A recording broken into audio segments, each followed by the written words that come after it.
Let us discuss the concept of work done in stretching a wire. You know about the work.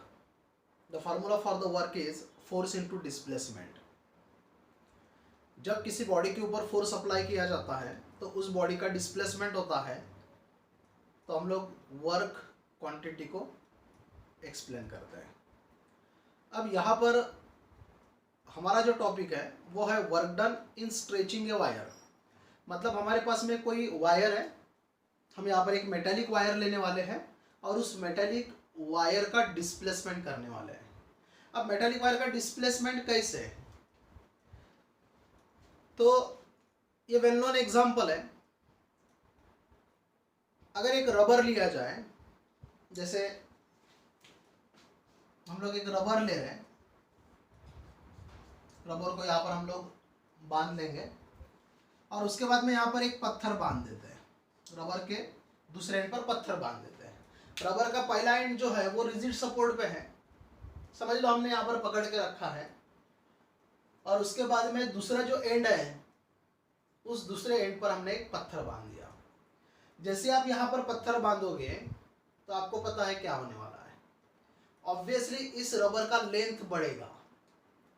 Obviously इस rubber का length बढ़ेगा.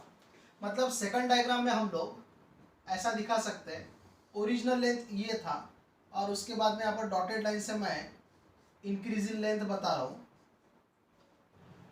तो original length समझ लो capital L है, तो small L मतलब इसका चेंज इन लेंथ हो गया, मतलब इंक्रीज इन लेंथ हो गया. तो यहाँ पर डिस्प्लेसमेंट आया है. आपने ये फोर्स लगाया, मैंने आपको यही बोला work is equal to force into displacement. जब किसी बॉडी के ऊपर फोर्स अप्लाई होता है और बॉडी का डिस्प्लेसमेंट होता है तो वो वर्क माना जाएगा, वहाँ पर वर्क एक्सप्लेन किया जाता है. तो यहाँ पर भी हमने एक फोर्स लगाया जो कि वर्टिकली डाउनवर्ड डायरेक्शन में है. तो देखो रबर यहाँ से लेकर यहाँ तक इंक्रीज हुआ, रबर का लेंथ यहाँ से लेकर यहाँ तक इंक्रीज हुआ. इसका मतलब रबर का जो सेकंड एंड है वो यहाँ पर था. अब हम देख रहे हैं कि रबर का सेकंड एंड यहाँ पर आ चुका है, मतलब यहाँ से लेकर यहाँ तक उस रबर का डिस्प्लेसमेंट हो चुका है.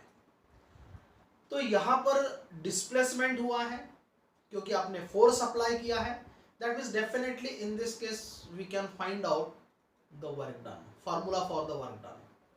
And today we are considering example of metallic wire. हम यहाँ पर एक मेटालिक वायर लेंगे और उस मेटालिक वायर के क्रॉस सेक्शन एरिया पर एक फोर्स अप्लाई करेंगे. Let us C,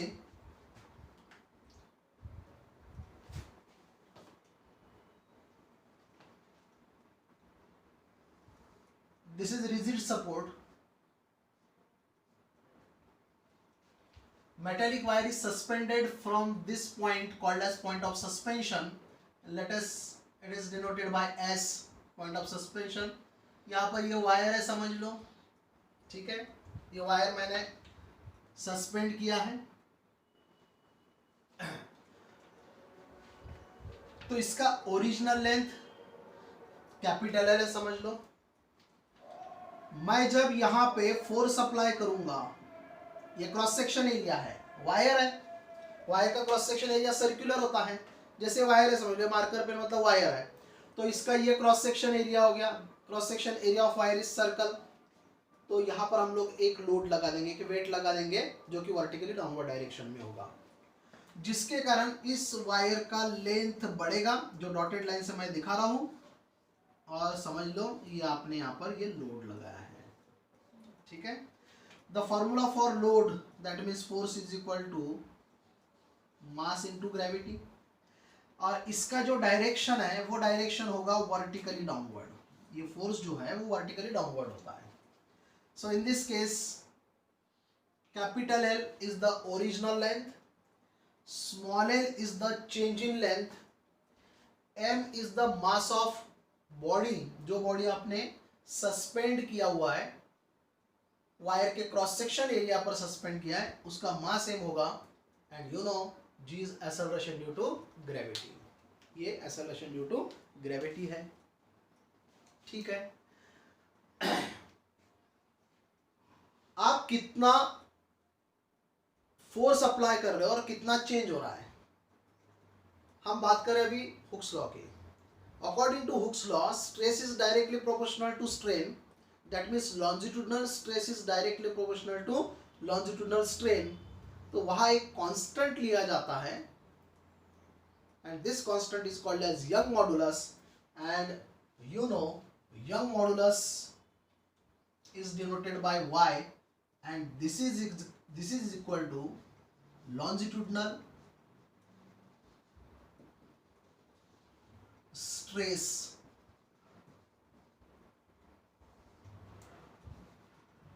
upon longitudinal strain, longitudinal stress upon longitudinal strain. So y is equal to longitudinal stress, it is the force acting per unit area। तो यहाँ पर a मतलब area of cross section हो गया, term समझो, a मतलब area of cross section हो गया, f मतलब यह आपको जो डायग्राम में दिखाया हुआ है ये फोर्स है जो कि वर्टिकली डाउनवर्ड डायरेक्शन में आ रहा है, and longitudinal strain is change in length upon original length जो आपको डायग्राम में दिखाई दे रहा है।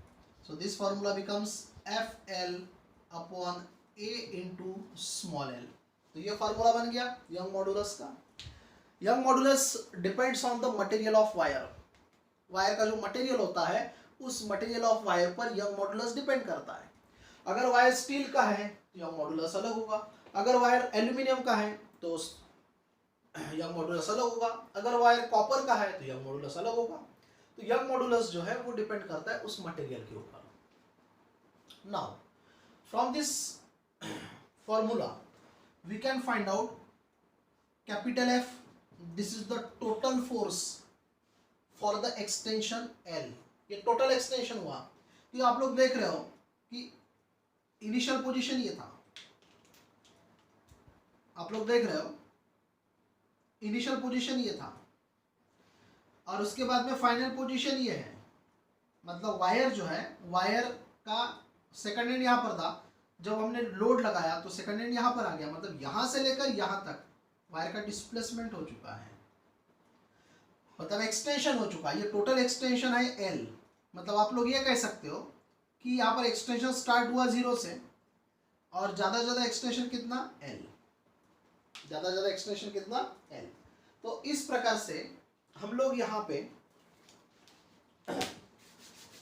एक्सटेंशन स्टार्ट कर रहे हैं 0 से और कंप्लीट एक्सटेंशन जो है वो स्मॉल एल होगा।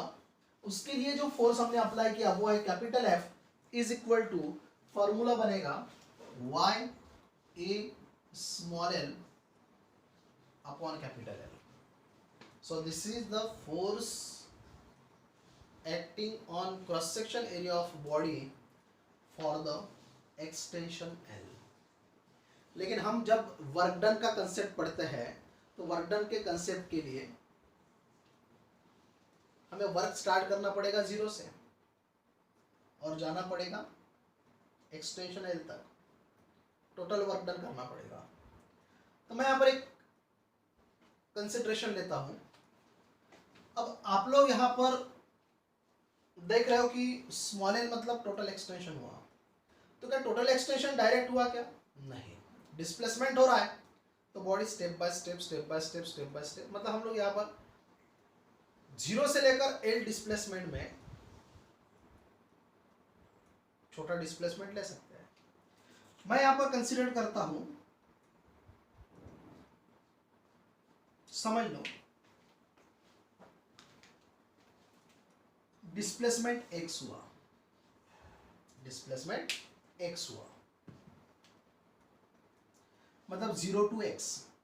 डिस्प्लेसमेंट अगर x है मतलब इंक्रीज इन लेंथ x है, एक्सटेंशन x है, ऑब्वियसली कैपिटल F नहीं आएगा, क्योंकि टोटल फोर्स जब लगेगा, कैपिटल F जब लगेगा तो कंप्लीट एक्सटेंशन होगा।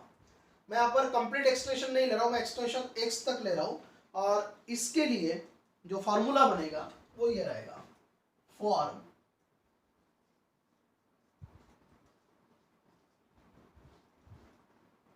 एक्सटेंशन एक्स, कैपिटल एफ के जगह पर मैं यहाँ पर लिख रहा हूँ स्मॉल एफ। यंग मॉडुलस तो वही रहेगा, एरिया ऑफ क्रॉस सेक्शन भी वही रहेगा, क्योंकि हम लोग लेंथ इंक्रीज कर रहे हैं लेकिन बहुत ज़्यादा नहीं कर रहे हैं कि उसका डायमीटर कम हो जाए, थिकनेस उसका कम हो जाए। So area of cross section remains constant, लेकिन यहाँ पर स्मॉल एल ले रहे हैं तो मैं यहाँ पर स्मॉल एक्स लेता हूँ और कैपिटल एल तो वही रहेगा ना, ओरिजिनल लेंथ वही था।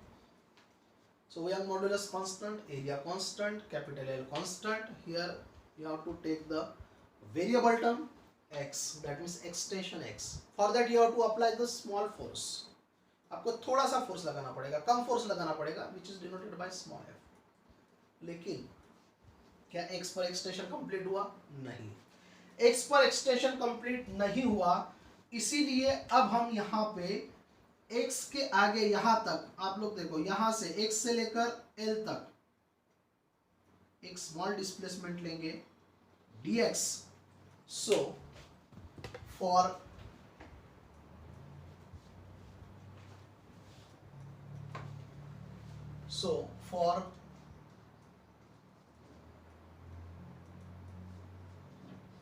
further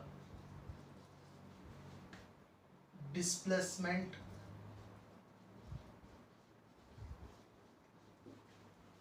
dx, work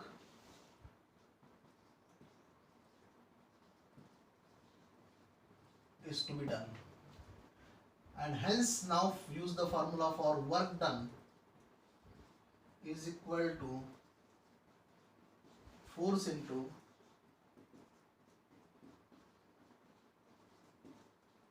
displacement.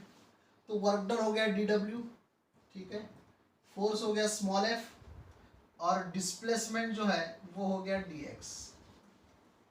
यह है अपना वर्क का फार्मूला, ये हो गया अपना वर्क का फार्मूला, ठीक है। अब यहाँ पे work is equal to force into displacement, that means dw is equal to small f into dx। तो सिंपली क्या करना है, स्मॉल f का फार्मूला पुट अप करना है। तो स्मॉल f का फार्मूला पुट अप करोगे तो dw is equal to small f मतलब ये हो गया y a x upon l और ये हो गया आपका dx, ठीक है, मिल गया आपको इक्वेशन। अब क्या करना है, इंटीग्रेशन कर लो, वर्क को बढ़ाओ, उधर डिस्प्लेसमेंट बढ़ेगा। सो ऑन इंटीग्रेटिंग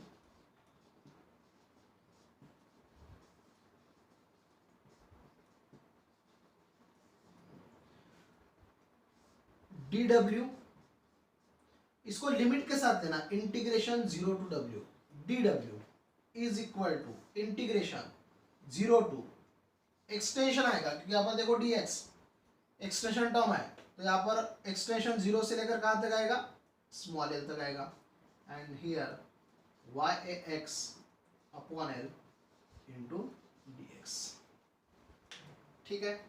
अब just you have to solve this mathematically. अब इसको सॉल्व करना है, इंटीग्रेशन है, सिंपल इंटीग्रेशन है, तो अब हम इसको सॉल्व कर देते हैं। Integration dw,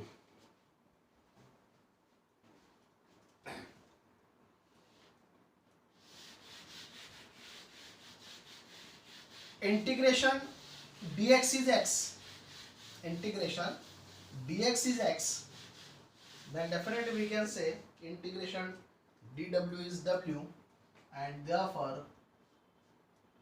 w is equal to y तो कांस्टेंट है, area of cross section constant है, कैपिटल L कांस्टेंट है, इंटीग्रेशन जो है वो होने वाला है x का, for limit 0 to l, integration होने वाला है x का। Again, use the formula for integration of x dx. Integration of x dx is x square by 2. Square bracket, lower limit is 0, upper limit is l. Now substitute. Limit को substitute करेंगे, y a small l, upper limit is l, तो x के जगह पर l आएगा, तो L square by 2 minus, ये तो 0 हो जाएगा, no need to write here, क्योंकि x के जगह पर आप अगर 0 रखोगे तो 0 स्क्वायर बाई 2 मतलब ये तो 0 हो गया ना, and hence you will get the formula w is equal to half, yes, y small L upon capital L into small L. आप लोग देखो इसको अरेंज किया मैंने, क्योंकि एल का जो स्क्वायर है उस एल के स्क्वायर को स्प्लिट अप किया, वाई ए अपॉन कैपिटल एल के साथ में एक एल लिया और ये स्मॉल एल।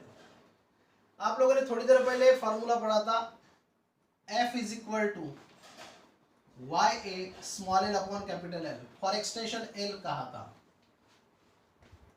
मतलब ये क्या हुआ, W is equal to half into F into small l, and this is the formula for the work done in stretching a wire. This is also called as work done is equal to half into load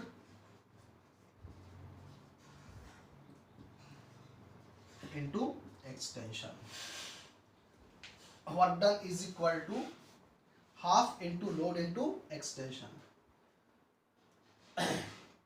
तो जब हम wire के second and पे cross section area पे load apply करते हैं तो उस समय उस वायर में जो वर्क डन होता है, जिसके कारण वायर का स्ट्रेचिंग होता है, वायर का लेंथ एक्सटेंड होता है, एक्सटेंशन होता है, वहां पर लेंथ इंक्रीज होता है, जिसका फार्मूला होता है half into load into extension.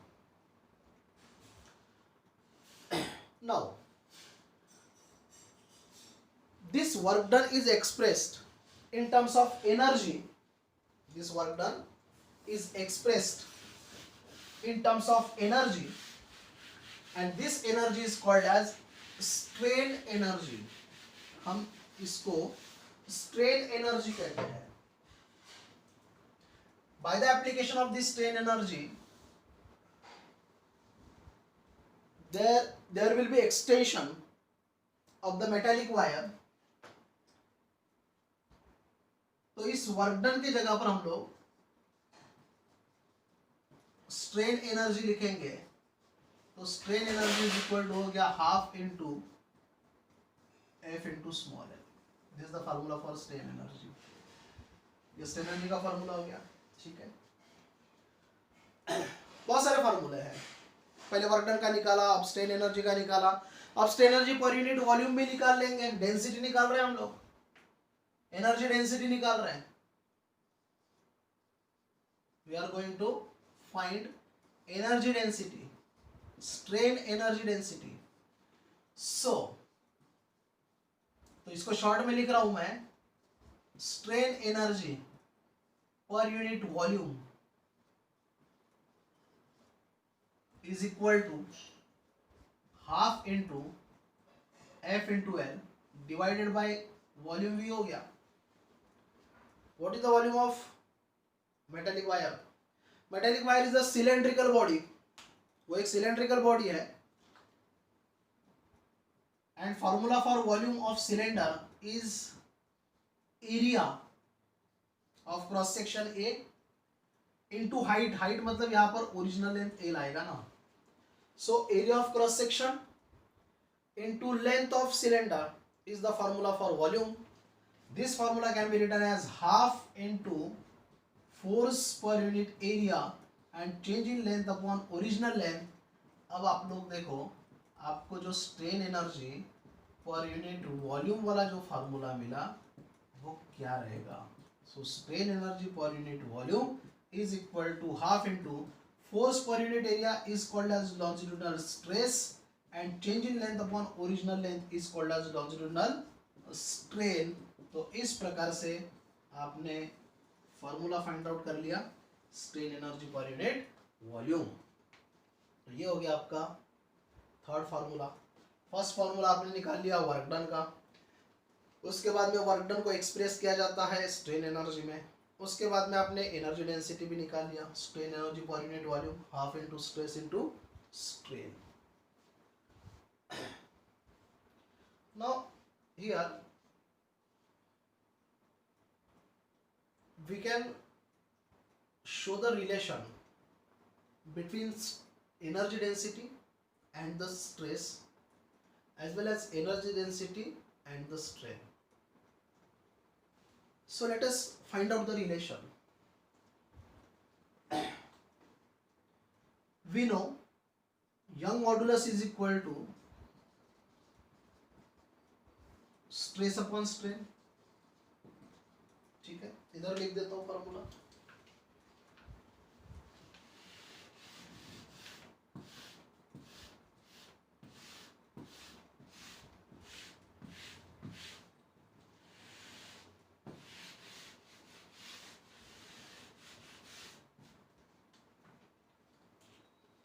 Young modulus is equal to stress upon strain। तो यहां से मैं दो फॉर्मूले फाइंड आउट कर सकता हूं।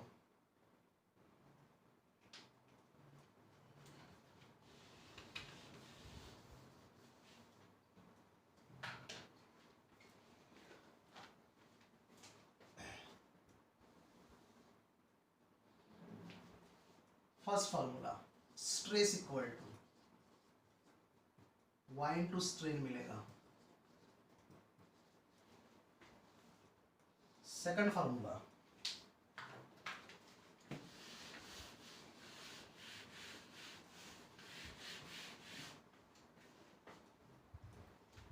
Strain is equal to stress upon y।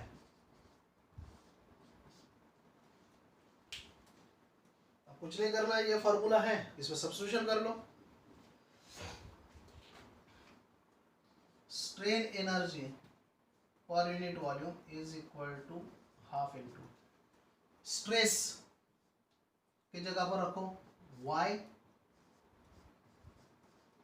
Into strain into strain. So strain energy per unit volume is equal to half into y into strain square। strain energy per unit volume is equal to y by 2 into strain square। You know that Young modulus depends on material, that means it is constant, and hence strain energy per unit volume is directly proportional to square of strain। This is the relation between strain energy per unit volume and the strain। In the similar manner, just you have to substitute